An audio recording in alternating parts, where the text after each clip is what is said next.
Hey, how we doing, YouTube?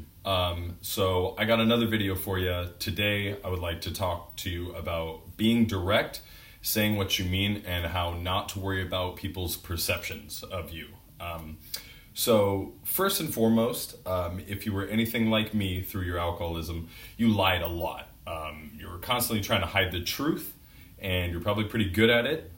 So good, in fact, that in a lot of ways, you probably lied when it may have even been easier to tell the truth. A good example is like if you know you're going to be late to work, and you just call, rather than just saying like, hey, I think I might be late, you have to give them some form of excuse that removes you from having any fault, because that's really what alcoholism is about in a lot of ways. Is you're self-medicating for an issue. It's not your fault that you're going through this. Nothing is ever your fault. Things are happening to you. You don't want to take any accountability. So if you're going to be late, you're like, oh, my car wasn't starting and this and that. I'm sorry, but I'm going to be there, rather than just saying, hey, I'm going to be like 5 or 10 minutes late, because a lot of the times it's not even that big of a deal. Like, they're not even going to care.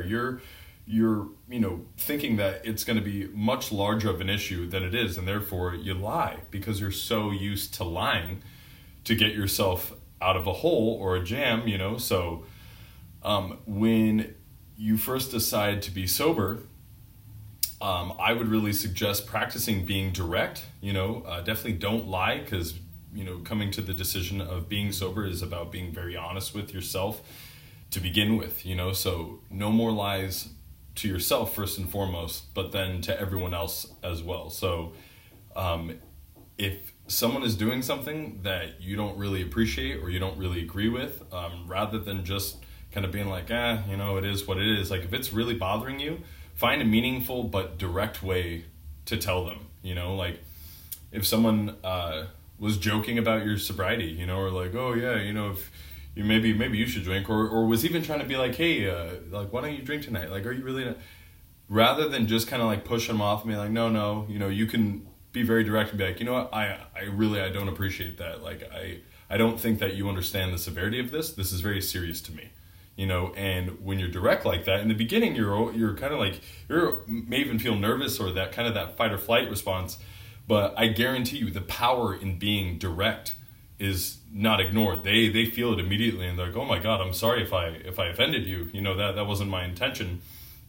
And you realize your words do hold a lot of power, and the way you hold yourself has a lot of power. Even walking around upright, and keeping your head held high makes you feel better about yourself and who you are, and allows you to speak more directly towards people, and it commands respect. And if you love and respect yourself, that's only going to play through into everyone you talk to. So when things arise that you need to discuss, or if someone asks you something you might not be super happy with about, like, giving them the answer, maybe you fucked up a little bit, I implore you, take accountability for those things, because it gets easier, and that just kind of gets rooted into who you become as a person.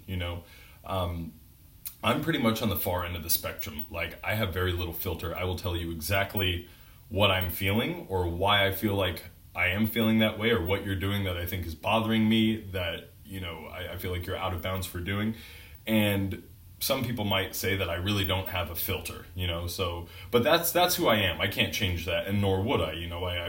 I like who I am, but this is my balance. This is what works for me. I like being very direct, because if I don't, I harbor it in my head, and then I think about it too much, rather than just nipping it in the bud right there and just getting it done. So it's pretty much just like practicing being honest on all levels, and the more you do that, the more it becomes an easy and more natural thing to do. You don't even really think about it, because when you look at people and you're like, God, I would like to be like that, but that's just not who I am. You are your actions. So the more you do things, the more those things then become you. So the more you don't drink, the more you become a sober person. The more you become direct and honest, the more you become a direct, honest person. And you continually do that enough, then you look back and you're like, yeah, you may have been something else in the past, but now this is who you are because of your actions. So I implore doing that, because it only will make you feel better and respect yourself more and have other people respect you.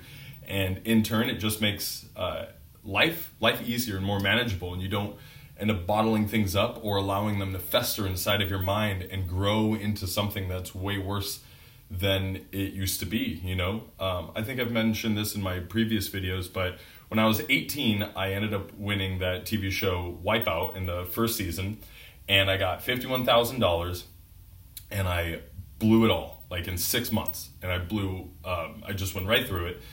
And then like a year or so later, the IRS contacted me, and they were like, you owe all this money. And I was just freaking out about it. And I was like, they're going to take everything from me. And I don't know like how I'm going to deal with this. You know, it was horrifying. And I kept pushing it off until I finally got a notice in the mail that was basically an ultimatum, like, handle the shit or we're going to come find you and basically take everything you had. So I finally went down to the IRS office. And it was as easy as just talking to someone and being like, how much can you pay a month? Okay, cool, you're good, we're off your back. And it's like, why did I wait so long? Why was I tripping? It's because I didn't seek out the information that was there. I wasn't direct about it. I didn't just go, okay, how do I fix this? You know, I sat on it and I festered over it and I allowed it to consume me, and it was just sitting inside of my own fetid mind, and it was just growing and manipulating and getting worse and worse. And none of those fears were real, because all I had to do was walk in and be like, I can give you $150 a month. They're like, awesome, thank you. And that handled it. So I try to apply that with everything. You know, if something's going wrong with my car, I just take it in. You know, if you feel like you're someone that you're close with, like a friend or a loved one or something, if you feel like something is off, chances are there is something off, because always follow your gut. And then just be like, hey, are we okay? I feel like something's a little weird. Maybe I'm misreading this. And they're most likely going to be like, yeah, you know, this happened and I don't feel great about it. And you're like, oh, okay. And then boom, you have a meaningful dialogue. Now you're communicating. And that's the beauty of sobriety, is like, once you get in that rhythm of doing that, you just have all these sincere connections with people.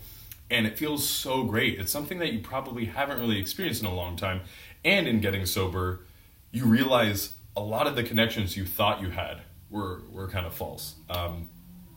So I want to move on to kind of like the fear and the worries that you have about the perception of people around you when you finally come to the conclusion that you're an alcoholic and you tell everyone you're an alcoholic. You know, initially you're going to feel like everyone is looking at you and looking down on you and going like, geez, that guy has problems, you know, like that's, you know, untouchable. You're going to kind of feel like you're ostracized, you know, and that's a very normal feeling to feel that. But what I want you to know is that when you look at someone, and, you know, maybe many of you have seen someone in this position before, and they, you know, I'm an alcoholic, I just got to stop drinking. Never once does someone go like, what a fucking loser, you know, what a fucking piece of shit. No.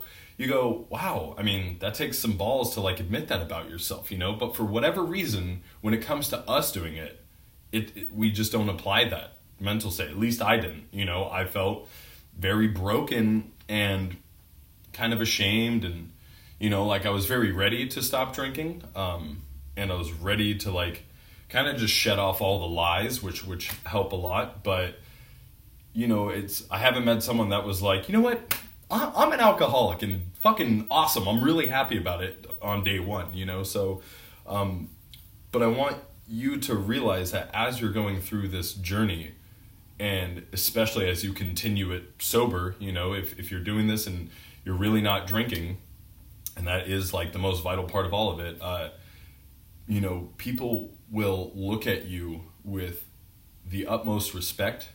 They will look at you with adoration. Their love will come through to you. And the way I drank, like for the first, I think maybe 6 or 8 months, people still were like, I mean, maybe this is going to be his longest break. You know, maybe he's figured something out for a little while, but like, I mean, based off how I was, it would make total sense for me to slip back into it. Why would I all of a sudden just, I'm not going to drink ever again, and have it click? And it's, you know, part of hitting that rock bottom, part of that aspect of like, God, I'm just so ready to stop. I really like, I don't want to drink anymore, and taking that step of just full accountability, telling everyone, look, I'm an alcoholic, and that's who I am, and that's what I am, and I'm not going to drink anymore. Once you can get that out in the open and have everyone be a part of it, then it makes it a lot easier. And that kind of ties into the perception aspect. A lot of people can admit they have a drinking problem, can admit to themselves they're an alcoholic, but they don't want to do it to everyone else in their life for a couple of reasons. I think one is because they don't want to really hit the big red button that says, I'm agreeing to never drink again, because that seems horrifying. God forbid you couldn't ever drink again. You know, that's what prolonged it for so long for me. I would say I may have actions that can kind of mimic someone that has drinking problems, or I can see maybe having something that mirror alcoholic tendencies, just a bunch of bullshit to avoid me saying, I'm a fucking alcoholic and I need to stop drinking. And then the other one is that people don't want to tell people that. People don't want to walk around and be like, hey, I'm an alcoholic. And you don't have to go up to every single person individually, find them out in your life and be like, do you know I'm an alcoholic? Do you know I'm an alcoholic? Do you know I'm an alcoholic? But if you use social media, which I'm pretty sure you do. I mean, you're using YouTube right now. You probably have a Facebook or an Instagram or both. I would probably throw a post out there. Just letting the people that you know in your life that are really comfortable with you and are your friends and family and such that you're an alcoholic. You've come to that realization and you can't drink anymore. And it's not a negative thing. It really isn't. Admitting that you're an alcoholic is powerful, and it's not a weakness. It's a strength. When someone does the soul searching to dig inside of their soul and find that it's hurting for whatever reason, and to, put your hands in that mucky dishwater of life and pull out the fucking alcoholism aspect and go, I can't do that anymore. That's a strength. That is not a weakness. By admitting you're an alcoholic, you're making a very powerful, strong step in the direction of your new, better life. None of that is a weakness. And you'll absolutely come to understand what I mean as the days of sobriety expand and your life gets better. You shed that water weight, your mental state gets better, you're starting to eat and sleep better, and the people that you had in your life that weren't benefiting you, you've eliminated and let slough off, and people that you care about, those relationships get better. And then the people you meet going forward in your life aren't even going to know you as a drinker. And that's the crazy part. When I meet people, they're like, oh, he's just this great, cool, fun guy, And I'm like, you have no idea what my shit was, If you see my earlier YouTube videos, the first couple ones are how much can I drink? It's me like drinking a handle of vodka and blacking out. And I have a bunch of weird other drinking videos on this channel. Those were my first ones, and I left them there because I always want to be able to look back at that. It's not about pretending you never drink. It's all part of the tapestry that makes you who you are. And am I proud of a lot of the things I did? Absolutely not. But I am happy that eventually led to who I am. So you can always find positive in the negative, in the darkness, there is the light, all of these kind of like nuances and cliches. I mean, there's a lot of truth to them, and it's whatever you need it to be for you. So yeah, kind of wrapping that up, be direct, have that kind of be something that you practice on a daily basis with everything. It is, especially in the beginning, it's easier to lie. That's probably your knee-jerk reaction, is to lie or make something up or kind of like expand the truth a little bit. Don't. Be very direct, be very honest, be very forward. It will then become part of who you are. And don't be ashamed or afraid to tell yourself that you're an alcoholic and admit it to yourself, and then one step further admit it to other people. Because the people that love and care about you in your life will recognize that as a strength and not a weakness. And the people that will chastise you for that and say it's a weakness are the people that are outing themselves, saying like, hey, get rid of me. I am doing you no good. I serve you no purpose in your life. So I hope this helps you guys. As always, please feel free to comment. Hit me up directly through the comments, or my Instagram is Celtic Jumper, all one word. I've responded to a couple people through that as well.